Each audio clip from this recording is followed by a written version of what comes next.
Hello, introducing empanada of Ilocano. Ilocano empanada. Empanada of Ilocos Norte.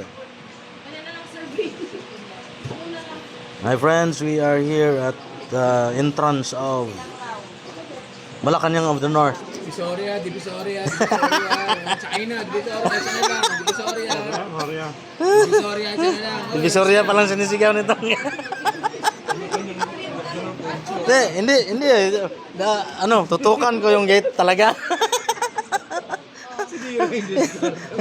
Ang galing ng mga kasama ko dito. Shout out. Sir JR. Ayun po. Welcome sa Quiapo. Batang Quiapo to eh. Sir Hans naman. Yung pinsan ko, no? Tsaka yung hasindero ng Baguio City. Si Sir Eneroso.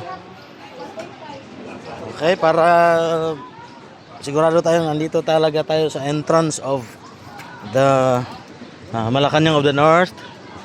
Ayun. Malacanang of the North. Hindi muna kami papasok at magla-lunch muna kami. Yan, Malacanang of the North. Doon sa unahan. Yung isang pangalan din naman, Balay-ti Amyanan. Oh, yan ang terms nila dito. Yan. Gate of the Malacanang of the North. Ito yung patungong entrance, yung mga tao kumakain pa. And of course, tinitesting natin yung Mama Rosa's Ilocos Empanada. Naubos na. Pero at least nakabili ako ng isa. Ay, ito pala.